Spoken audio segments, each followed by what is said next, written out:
सोमनाथ का मंदिर इतना बड़ा था कि हिंदुस्तान के सब राजे इसके लिए जागीरें वक्फ करते, अपनी बेटियों को खिदमत के लिए वक्फ करते जो सारी उम्र कुंवारी रहतीं, और इन्हें देवदासियां कहा जाता। हर वक्त 2000 ब्राह्मण पूजा पाठ करने के लिए हाजिर होते और 500 गाने बजाने वाली खूबसूरत औरतें और 300 कव्वाल मुलाजम थे। सोमनाथ की बुत की छत 56 सतूनों पर कायम थी।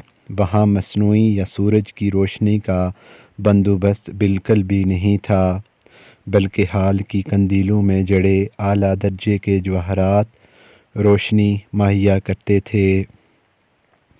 अल्लाह के दिलावर सुल्तान महमूद गजनवी बुत शिकन ने सोने और चांदी के छोटे छोटे बुतों को रूंदने के बाद बादशाह बुत के सामने जा खड़े हुए।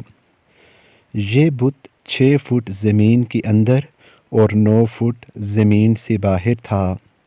इसी दौरान शहर के मुअज़्ज़ज़ीन समझे जाने वाले हिंदुओं ने मुँह मांगी मालो दौलत की पेशकश की कि सोमनाथ के बादशाह बुत को कुछ ना कहें, तो सुल्तान महमूद गजनवी के देसी दानिश्वरों ने मशवरा दिया कि पत्थर को तोड़ने का क्या फ़ायदा, जबकि माल और दौलत मुसलमानों के काम आएगा।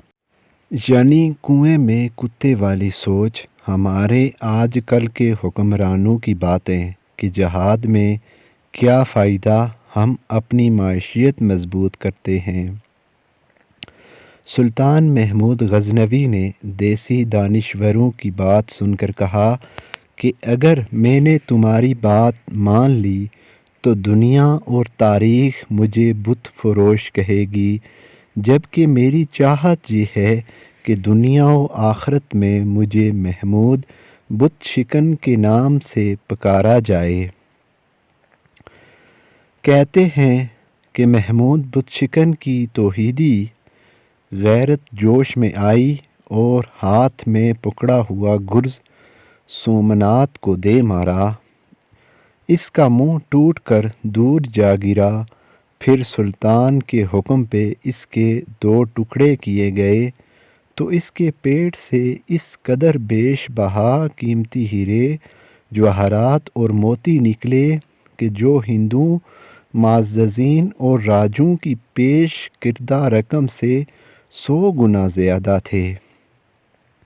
महमूद गजनवी ने वो बुत तोड़ा जो फ़तह मक्का से 1 रात कबल बनु उमैया के सरदार ने काबे से ट्रांसफ़र यानी दूसरी जगह रखवाया था कि इसे संभाल के रखना, हम लेने आएंगे।